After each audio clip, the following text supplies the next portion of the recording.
wouldn't you think that they would at least wait for some element of corroboration before they threw BYU under the bus? If you had been 100% wrong about an allegation involving your lacrosse team, wouldn't you wait and say, okay, let's just see some of the details surrounding this? And the answer is they didn't, because the black woman was the victim in both cases, and they immediately accepted her word, the stripper who accused the Duke lacrosse and now the black female volleyball player, because they buy into the mindset that you are a victim based on your race and your gender, no matter what the facts are. That's the story here.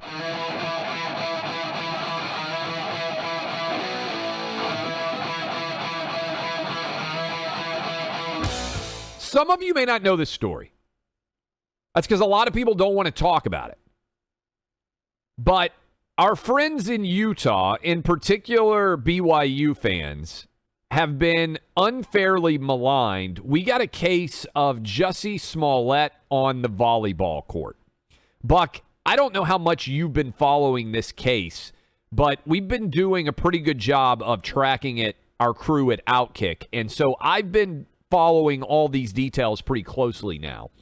What happened was a black volleyball player, woman, for Duke, traveled out to BYU. They had over 5,000 people attend this women's volleyball match. BYU versus Duke. It's in Provo on BYU's campus. And Duke alleges, this player for Duke, this black woman, alleges that someone was yelling racial slurs at her. Turns into a huge story. Turns out it's not true. It is Jussie Smollett on a volleyball court. There are, in all seriousness, if you guys want to look up this story, I think many media are pretending that it doesn't exist after initially all covering the report, oh, how dare BYU fans have behaved this way. And it's your typical mob justice, right? Social media gets all fired up. Everybody's angry at BYU. BYU does an investigation. There's over 5,000 people there. Almost everybody has phones. There isn't a single corroborating bit of evidence that any racial slurs were ever used. BYU police investigate. Entire student section is investigated. It didn't happen. So and I'll come on and take this back. It's been 10 days or so now since this happened. If somehow a legitimate clip emerges of misbehavior. In fact, the only person who was alleged to misbehave, Buck, Duke demanded that a special needs fan of BYU be removed from the game because of his behavior, and they tried to throw this kid, and I don't know how old he is, so probably kid's the wrong word, but this special needs individual under the bus and say he was the guy using the racial slur. BYU investigated him. They watched him. He's standing right by a cop. He didn't do anything either. So this story has all fallen apart. There is zero evidence corroborating this girl's accusation. Her godmother publicized it in a big way. Buck, she is running for elected office in the state of Texas. She has an entire history, the godmother does, of racist tweets that she has put out, and she's previously been caught accusing someone of racism in the Texas court system, according to reports, that was not actually true either. So she's a race hoaxer, already proven to be a liar once. This whole thing has collapsed. Now, the detail I want to add, South Carolina has a women's basketball coach named Dawn Staley. She's been a very successful women's basketball coach. She has decided over the weekend she canceled a home-and-home basketball series for women's basketball with BYU, saying because of these racist comments from BYU fans, she would not allow her team to play against BYU. That's the background. Now, South Carolina politicians have just written a letter to the University of South Carolina saying this is unacceptable behavior for a state university. They are demanding to know why South Carolina canceled this series, and they are laying out all the facts that I just laid out about how this is a huge, it appears, Jussie Smollett on the volleyball court hoax. Buck, I know you're not a sports guy, but I wanted to lay out all the facts there. I give immense props to South Carolina for diving in here and actually being willing to address it. You know, this story has died for the mainstream media because they wanted to label everybody at BYU racist. When the evidence doesn't come out, they just pretend this story doesn't exist. But this is Jussie on a volleyball court. And you know what will happen if they find definitively, or if they just come to the final conclusion? Because there'll always be people who say, it was said, we just don't have it on tape. This is what happens in these situations, right?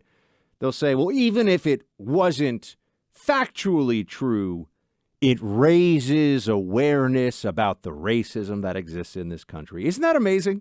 That they can lie, they can make stuff up, they can try to ruin people's lives, which I always point out. The people that are initially caught up in the racism hoax stuff that happens in colleges and corporations, you know, oh, I found a noose on my door. Really? Where'd the news come from? And you look and you find out more. Oh, the individual put it there. This has happened dozens and dozens of times in recent years. Remember, who was the NASCAR guy with the Bubba Wallace with the pull down thing on the pull rope with the pull rope, the you know? And yes. The FBI was deployed, right? Or the FBI must look into this. Yes. Because apparently how you knot a rope for a door is a federal crime now. No, they will say that it's raising awareness. That's always the fallback when they're caught in some kind of a lie. And what this is a reminder to everybody is, first of all, it's so stupid to think that this would happen and that this is somehow, you know, indicative of broader culture, or this is indicative of what's happening in America day in and day out. The shouting a racial slur at a sporting event in America is the closest thing socially you can do to lighting yourself on fire. I mean, your life is basically ruined. You'll be fired. You'll be kicked out of school. Nobody will want to be around you. You'll be dragged on social media for days and days. We actually treat racial slurs now in this country, one in particular, but in general, more broadly, racial slurs, as this entirely separate area of speech that is effectively now treated like action. So just the saying of a word, not even the way it's deployed or anything else, is enough to destroy someone's life over. And we really think we're raising awareness about how, people are saying stuff. They are absolutely not saying this stuff in public unless they want their lives destroyed. But the left just ignores all of this because racism is really, at this point, the accusation is about power and power dynamics, and the left uses it as a club to beat their opponents into submission. To be fair, Buck, it's even worse than many actions.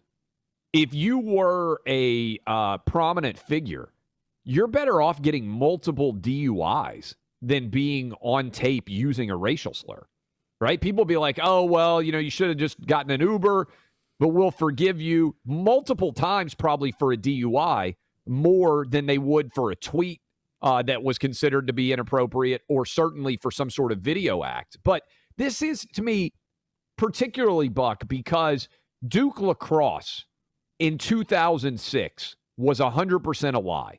So while I'm disappointed in what South Carolina did, Duke lacrosse to me is an interesting window here, because the majority white kids on Duke lacrosse's team, Buck, they shut down the entire season in 2006 over a made-up lie from a stripper who later ended up, I believe, in jail for murder. Yes. And you know what, Clay? And so, she should have gone to jail for filing a false report, which we don't. We actually, we can't do that. She was a liar. She tried to ruin people's lives, and then she murdered a guy because she never faced justice for her first violations of law, so she had no idea what the consequences of her actions were going to be, of course.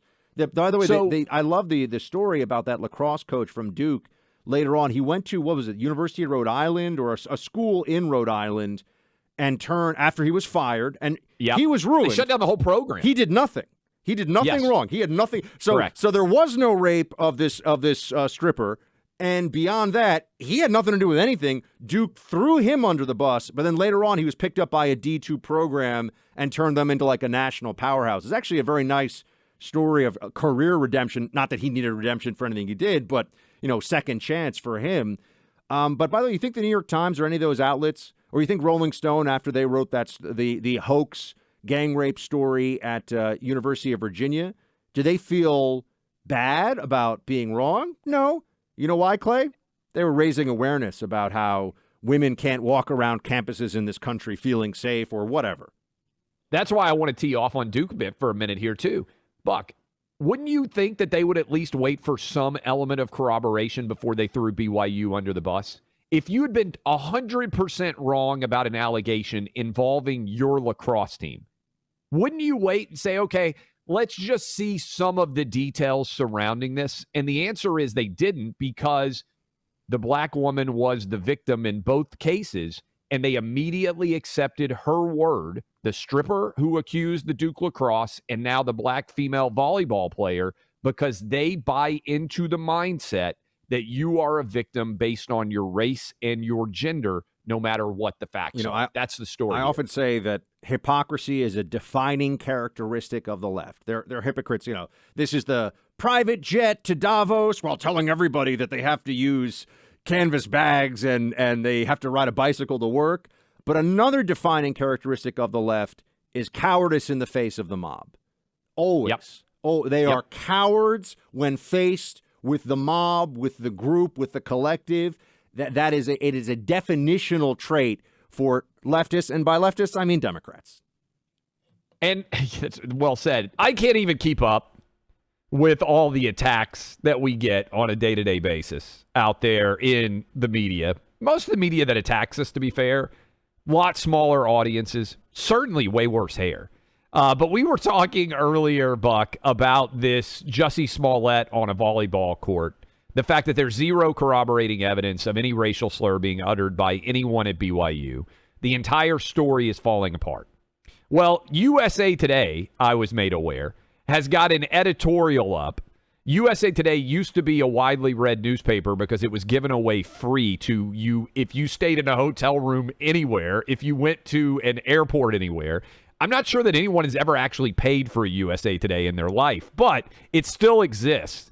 And there's an article in there that is defending this Duke volleyball player and attacking anyone who is daring to raise questions about the fact that there isn't a single bit of corroborating evidence of her allegations against BYU. This is outrageous, Clay. First of all, you were referred to as right-wing extremist Clay Travis in this article.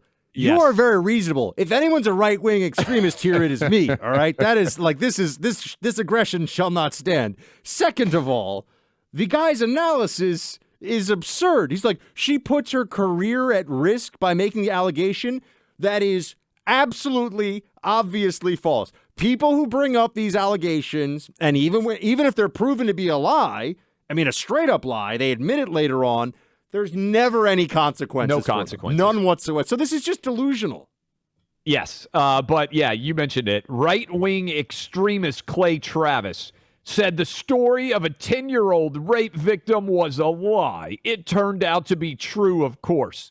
He and others are now back to shovel more of the same. I didn't say it was a lie, if you guys remember that story. I said that there was zero evidence, according to the Attorney General of the state of Ohio, that this had occurred. And then when charges were brought against a man for raping that girl, we came on the radio and talked about it the moment that it came up. So, look, the job of someone who talks in the media on a day-to-day basis should be to be as honest as they can with their audience. When there are things that appear to be untrue, we're going to discuss it. When those things are then proven to be true, we're going to discuss that too. We addressed that story the next day when there was an update to the story and said, well, the AG said he had never heard of this, but actually there are charges. And an illegal migrant did rape a very young girl in the state of Ohio. We addressed the facts right away. And to your point, the storyline on the right, from you, from me, from anybody, was never, well, this is a lie. It's the Attorney General says that this is not a case. If the Attorney General in a state, we can only rely on the facts as presented. And when the Attorney General, he said there was no criminal investigation so far as he knew, which is what we reported in play. And so far as the Attorney, if you can't rely on the Attorney General when he says there's no case, well, what are we supposed to do? Or are you supposed to assume the Attorney General is lying? I mean, so it's absurd.